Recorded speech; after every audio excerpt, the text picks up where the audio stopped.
Conspiracy theories, eh? Wait till you get a load of this.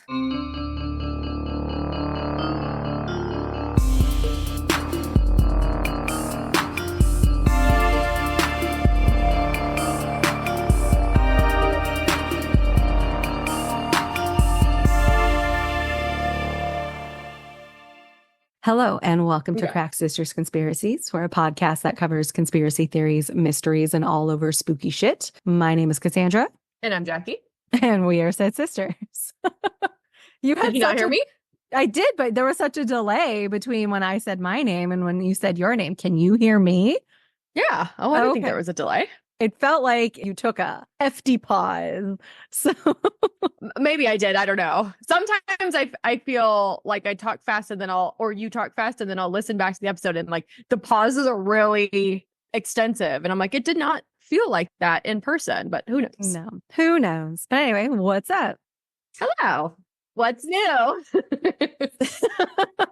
Oh, nothing much. Just living life, you know. Anything exciting on your end? Something for you that's exciting. What? Maybe. I watched 2 weeks ago a movie called A Sacrifice. And do you know who the main character is? No. Eric Bana, your lover. Ooh, I love him so much. That was a good movie. Okay, I don't think that I have seen that. When did it came out? Oh, so it was new. Because he doesn't do a whole lot of work anymore, because I don't think he has to, but yeah, I know I don't watch previews, so I just showed up because I knew it was a horror movie, and I went, that's Cassie's lover right there, and he's the main guy. My hot Australian lover. I don't know if hot is an adjective I would use to describe him. You know what? But, depending on what he's in, what really gets me is when he was in Chopper. Oh, God. I love a tatted man with a dad bod. I like a chubbier guy, so I'm sure that one would speak to me. In this one, he's very lean and buttoned up. So, I mean, he does it for me in all shapes and sizes. I think the last thing I saw him in was Dirty John. It was a series. I watched half of it. I kind of fell off of it, but I did like the part that I watched. Okay, well, there you go. And then you just recently saw another movie that I am super interested in, but I don't know if it's worth the hype because the marketing for it has been fantastic. It's amazing. Whoever's on their marketing team is great. So again, I don't watch previews. I saw someone on TikTok be like, oh, upcoming horror movies to look out for. So I knew it was on there. Every time I see an ad or something pop up, I just switch it. Don't read the description of it. So I went in completely blind. All I knew was that it was a psychological thriller. That's what someone had like verbally said. For those that don't know what movie I'm talking about, I'm referencing the newest movie, Longlegs. I don't want to give anything away. There's really nothing to give away, but the marketing, which is very well public, so everyone know, they are saying it's the next Silence of the Lambs or something. Like they put out Silence of the Lambs. I don't know if to make people think it's like that, but me going in completely blind, I'm watching it, I go, wow, this director must really like Silence of the Lambs because it was like it was trying to be that vibe, but it wasn't exactly there. I thought it was a very good movie. It had really good jump scares that got me. Okay. I was very confused during a lot of it. At the end, they explain, which was nice, but I don't know. You're like the third person who's asked me. I don't know if I liked it. Okay. I would definitely watch it because it was a good experience, but I think I might need to watch it a second time to really determine if I like it. It was different and I liked that. Okay. From what I had read, and I haven't read too much about it because I didn't want to have any bias, but I do know it was heavily influenced by like Silence of the Lambs and, you know, those very apparent, those thrillers. But yeah, there's a particular actor in it that I'm like, do you know who it was? Was it Nicolas Cage? Yeah. Okay. Because we just talked about him. Yeah. I just thought that was very ironic and funny. I know. I did think that was funny. I also hated the main actress now that I think about it. Okay. I didn't like I don't know if they told her to act that way or if that's just naturally what she did, but I don't like her. But everything else when something like that you can't not pay attention to just kind of clouds over the rest of the movie. But I'll still check it out because I'm curious enough. Yeah, you should.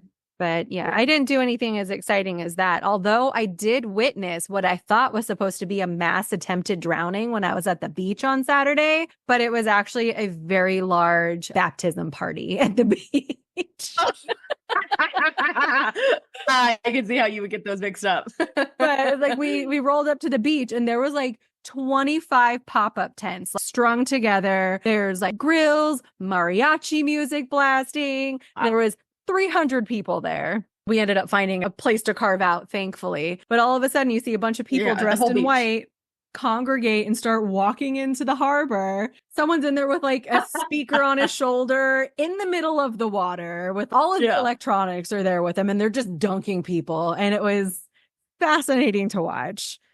Yeah. That is super. It was probably like a new cult or something. They needed to baptize everyone for access. Maybe, but they all appeared to be adults. I didn't see any children being held under, but. Oh, there you go. Yeah. That's interesting. Yeah. It was an experience, but. Oh, and then also, because I have to write notes of the things I want to mention on the podcast. My last thing is I saw online, Facebook or Instagram, this video game called Crime Scene Cleaners. And I'm like, that looks really fun. And it's not released yet, but if you go on Steam, which is like I have it on the computer platform in order to buy video games, you can request access to the prelim of it. So I did, and they approved it. So I got to play the first chapter of the game, and it was really fun. So basically the premise of it is that you are a hired cleaner. So there's like a murder. Mine was a 5-person murder, and you have to go to this house and find all the bodies and clean it up perfectly and get rid of all the evidence before the cops get there. And it was so fun. Interesting. Have you ever seen the movie Sunshine Cleaners? No, but I know what movie you're talking about. Yeah, it's about 2 sisters who go in the business of cleaning up homes and apartments and dead stuff. Bodies. Dead bodies. I've seen a clip where like someone falls on a mattress or someone's pushed onto a mattress, and that's it. Yeah. I watched that years ago, but that's just what made me think of that. But do you remember what my topic is this week? I do. Okay. Yeah. So I actually got this topic from you, but beyond that, I don't know where you got it from. I got it from YouTube. Okay. Yeah. And I had heard of it, but I didn't have like any context or information beyond just knowing what it was. So it was interesting, even though it took me 37 business days to do my notes on it. It's okay. I feel like that sometimes. I always set my sights on the weekend. Like the weekend's going to be when I do it, not thinking that all the other stuff that I don't get to do during the week is when I do it all. So I started it and I finished it today. But the topic is the Hope Diamond and the curse that surrounds it. Do you know what the Hope Diamond is? The blue necklace in Titanic, right?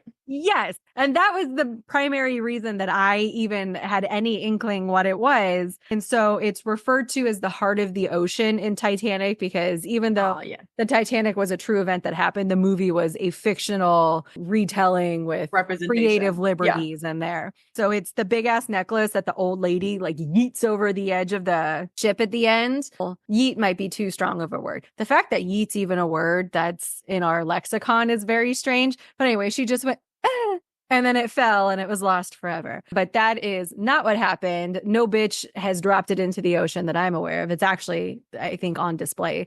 We're actually going to talk about the Hope Diamond itself, and then we'll get into the curse aspects that surround it. You look like you're glazing over already. Sorry, my internet I think is glitching, so you're glitching, but I think it's only on my end. I think it is only on you. This is the one that uploads the video. Well, that's all. Sorry. Okay, yeah, because I'm sitting here watching you, and you're just like, oh, and I'm like, because like your voice and your mouth are like half a second off, so I'm trying to play catch up, but also still try to pay attention. I think it's gonna fix itself at some point. If it makes it easier, there should be like a little closed captioning button at the end of your screen. Maybe you should turn that on. I've never used this. Neither have I, but I just saw it. I'm like, wouldn't it be great if we had subtitles in real life? Is it working? Yeah, it's a little bit more off than my glitch was. Oh, it even does me. That's cool. Bitch, does it cuss? Fuck. It does. There you said buck. It's like the autocorrect duck version. Yeah. All right. So the Hope Diamond is a big ass deep blue diamond that was discovered and extracted from the Kollur mine in Guntur. I'm sorry. The nation of India. I am butchering everything. But it was found in India in the 17th century. And when I say it big, it's like big, big. So the diamond that we know as the Hope Diamond now is about 45 and a half carats, though it was originally on order of like 115 when it was initially found. And it's been cut and kind of reworked a few times throughout the different owners over the centuries. So it's been more than halved in its weight. It was 115, it's 45 now. Like that's a significant amount that's been peeled off of it over time. Is it a blue diamond? It is a blue diamond. Normal diamond. No, okay. It's a blue diamond. It's a specific type of diamond. But just to really reiterate the size, like the average engagement ring size for a diamond is 1 carat. And so compared to 45. And how many did you say it was? 45 and a half is what it's at currently. And when you try to put a size to it, the description that it initially gave was a pigeon egg. I've never seen a pigeon egg, and I don't know about you, but I have never thought once about pigeons actually laying eggs. Have you? I know they're birds. I know that's where they come from, but never. Well, are they? Or are they the government spying on you? They might just be little robots. That is a very good point. But so for a more, mentally digestible comparison, it also compared it to like an oval shaped walnut. So walnuts are like pretty sizable, but I mean, it's a big ass diamond with heft to it. I feel like you're that app when you're pregnant where it's like your baby's the size of an avocado today. Yes. That's what you are right now. I remember tracking the fruits and vegetables growing in my womb. Yeah. Fruit of the womb. Oh my God. That is funny. But yeah, so the specific kind of diamond, it's called a Golconda diamond. Those types of diamonds come specifically from India. They're typically very large in general. They're super clear by nature and overall are just like super high quality. So it's like a very pristine, prestigious type of diamond. So because it's a blue diamond, one of the things about blue diamonds in general is that when you expose them to shortwave UV light, there's this intense bright phosphorescence after you expose it. So it has this red glow after it's exposed to UV light. And the fact that it had this kind of ominous red glow to it definitely helped perpetuate the rumor that it's probably cursed, because if something's either glowing red or green, is from what Disney has told us, like it's... Oh, yeah. Yeah. But the red glow, like I said, is common with blue diamonds, and it's due to a mix of boron and nitrogen that are found within the stones. And that's actually one of the ways that they use to determine if the blue diamond is real or not. Oh, okay. Yeah. So the Hope Diamond has passed through many hands over its existence and is currently part of the National Gem and Mineral Collection held at the National Museum of Natural History in Washington, D.C. There was a lot of national and naturals in the same. I spelled one of the words wrong typing it out, but I felt like I was typing the same thing over and over again. Mm-hmm. In 1666, it had been excavated and was purchased in India in its uncut form. What? That's 666. Oh my God, I didn't even think about that. There you go. Another, supporting piece of information for the curse. But it had been acquired by a French gem merchant named Jean-Baptiste Tavernier. He then took the gem, he had cut it down, and he renamed it Le Bleu de Francais, which is the blue French is in English, what the translation is. And then he ended up selling it to King Louis XIV of France in 1668, so a couple years later. And that King Louis had it set into a cravat pin. Do you know what a cravat is? Do you know what an ascot is? Yeah, it's like a scarf. Yeah, so like the men wear them. So it was before a tie. It was kind of like a tie. Like Fred from Scooby-Doo, he has an ascot, right? Yeah. Okay. And so he had made it into like a pin that was like an adornment on it. I feel like that'd be very heavy, but he wanted to show it off and be fancy. So that is how he repurposed it. And then King Louis XIV ended up dying in 1715. And then the diamond ended up staying within the royal family. And then a couple years later, a little more than a couple, but 1749, his great grandson, Louis XV, had the piece reset into a more elaborate like, jeweled pendant. And so I looked it up, the picture, it was fucking ugly. It was the ugliest thing I've ever seen. The taste these people had in the 1700s was just disgusting. Okay. But yeah, that's just my personal opinion. It looks gaudy. It looks awful. You can Google it. It's a terrible picture. But then once Louis the 15th, kicked the bucket because that's just what they do. They live and die. Yes. It became then the property of Louis the 16th. So I don't know if you remember any history, but he was the one who was married to Marie Antoinette. I knew one of the Louis was. Yep. So that was him. And that Louis, he's the one who had a rough go. And during the early stages of the French Revolution, a group of thieves had managed to steal most of the crown jewels that the royal family had owned. And the Hope Diamond was, one of those jewels. And then unfortunately for Louis and Marie Antoinette, they were both famously guillotined in 1793, and their beheadings were often cited as a result of the curse that the Hope Diamond possessed. Oh. Yes. So about the curse. Are they just terrible people, though? Like, isn't that why they got beheaded? I mean, when you look at the historical points of reference, that is a really good point. Whatever. They had an entire revolution, because they were terrible. Yeah. And why can't we be the type of family that just has these precious, expensive, beautiful family diamonds and the amount of that get passed times down? I find myself muttering, I was born into the wrong fucking family. But to be fair, there are a couple of ultra wealthy families that I have been exposed to, and they are all so fucked up. Like, I'm kind of glad that that's not what our experience is. So, yeah. I want to keep it the same, just throwing some diamonds. Right? Yeah, no, there hasn't been a lot of heirloom jewelry or anything. I'm actually wearing one piece that I got from Mom, who we got from Helen, my star sapphire. Oh, I thought you got that from Steven. No, I got this from Mom, who got it from Grandma. The ring I got from Steven, I pawned right after we broke up. I could swear that was it.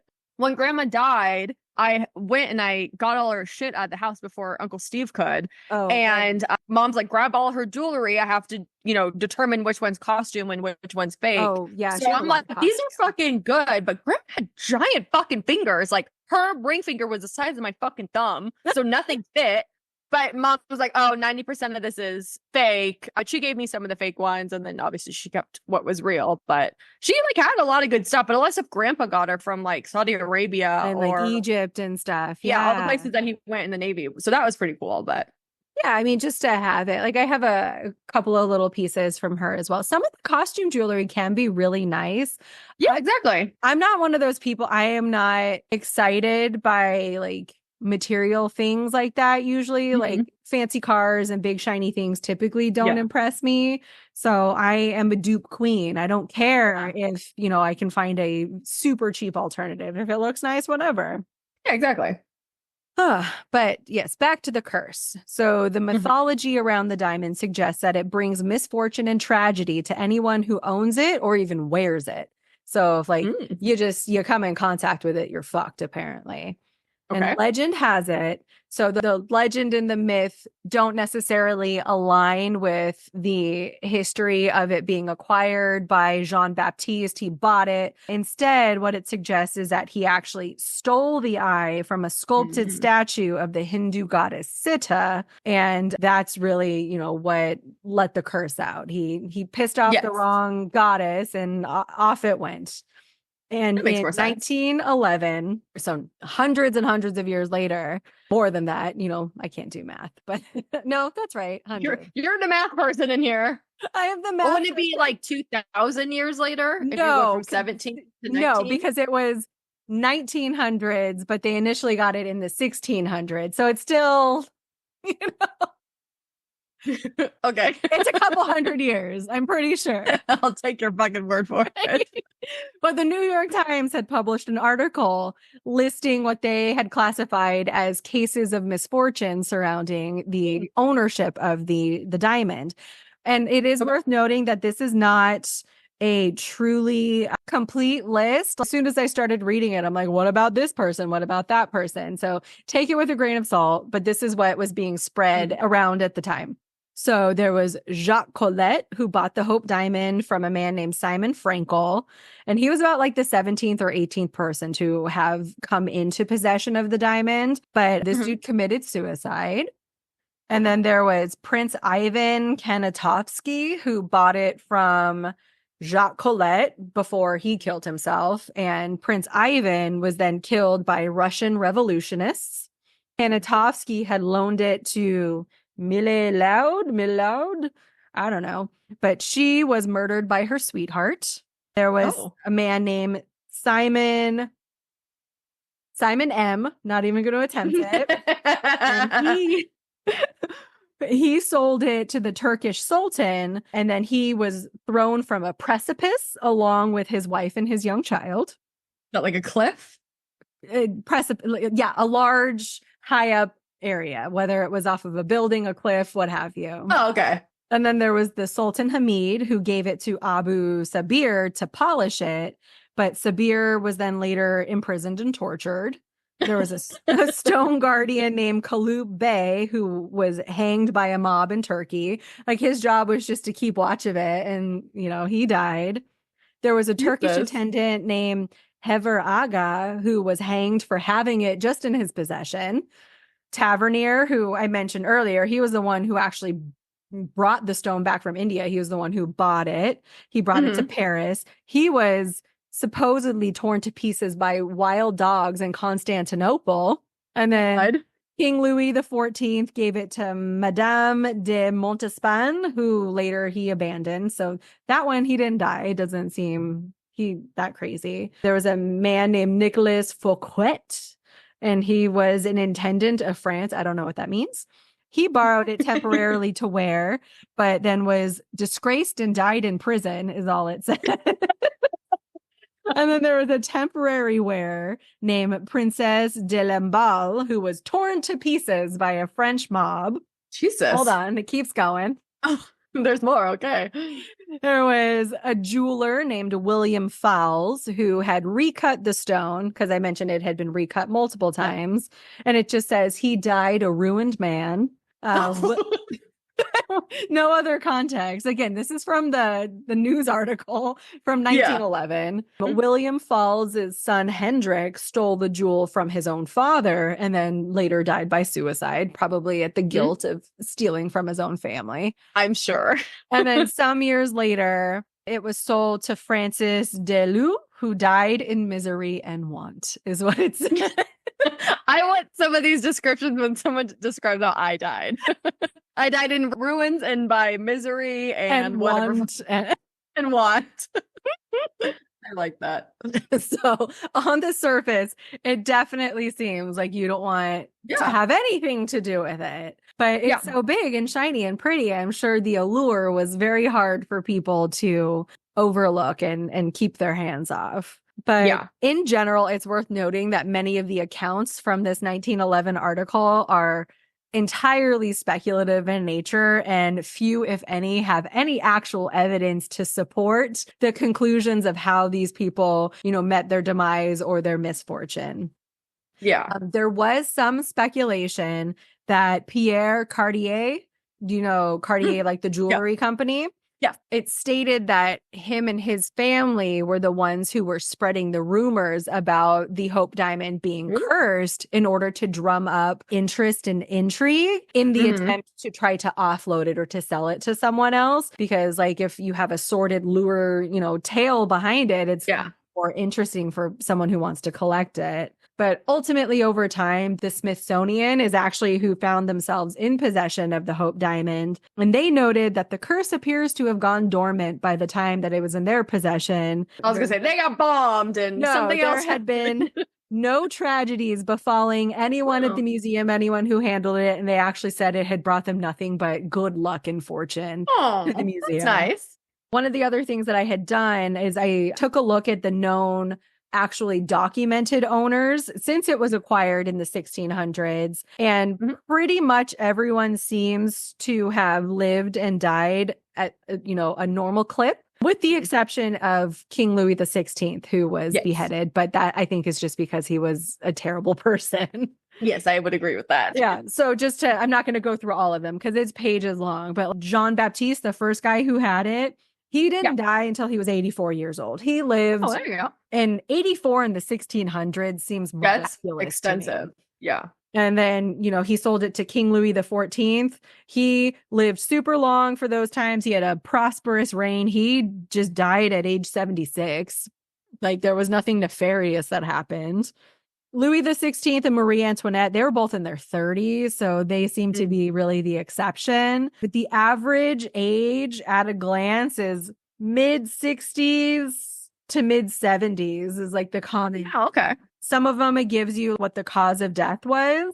Mm-hmm. And if there was anything ominous that happened. Yeah. And no, there was one woman, she was an actress and she was divorced and remarried several times and died poor, but she didn't die until she was in her 70s.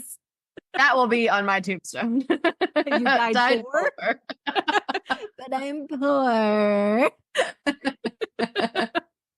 Oh, and then in 1911, I think this is kind of what helped spark that New York Times article being published. There was a man named Edward Beale McLean. Him and his wife had come into possession. They divorced not too long after, and then Edward actually suffered from mental illness and died from that. And then his wife got pneumonia. But again, they were like their 50s and 60s. So I think it was just old people dying in early ages. Jeez. And then, it's the Smithsonian took possession of it in the late 1950s, and there has been no issue since. So it does not have any historical relevance to the Titanic. That was just thrown in for the movie. That was just thrown in for the movie. Hope Diamond was never on the Titanic. It had been in the possession of some other socialite on shore somewhere else. Got it. One of the many, many owners that it had had. Okay. So it was just, I think, a point of reference that someone might know what it was. But again, lots of creative liberties were taken with the story. Mm-hmm. But historically, same with the article, there has been no supporting evidence that anything actually bad had happened. It just seems like it's coincidental that, I owned this and then I died. Like, yeah.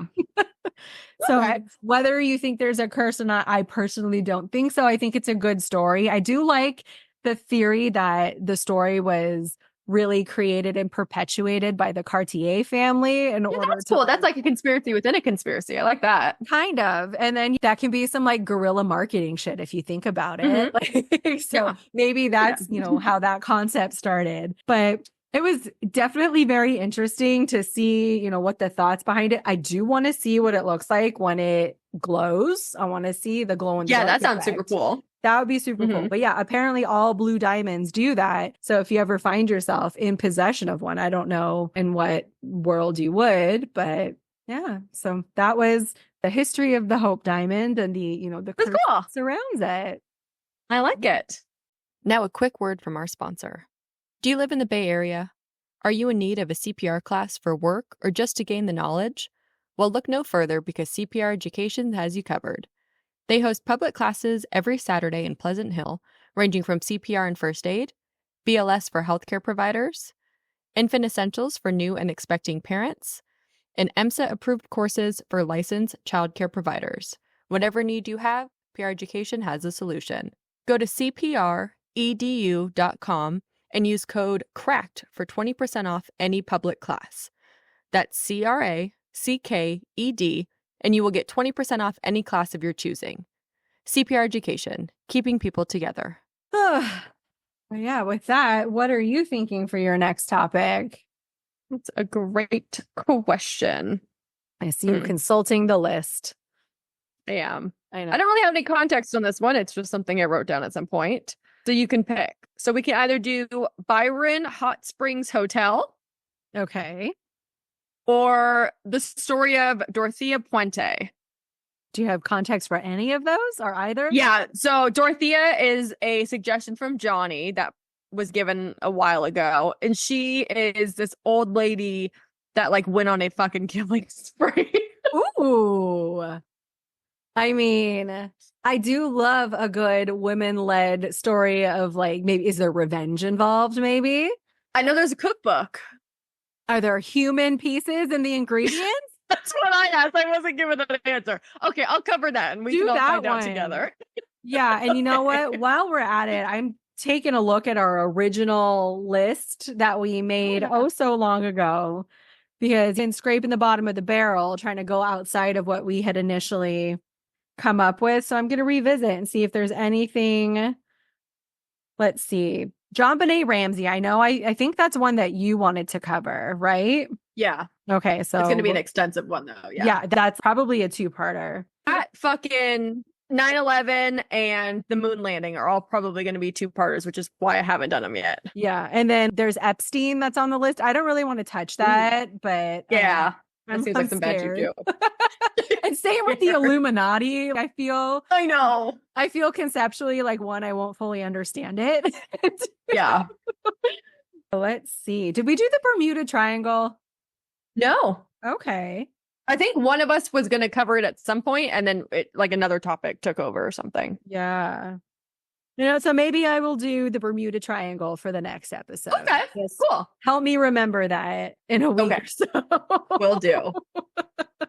But as you can see, we are desperately seeking new topics to cover. So please reach out to us on our various platforms and provide feedback on what you would like us to cover. You can do so by emailing us at crackssistersconspiracies@gmail.com. Got it right this time. I did. I'm proud.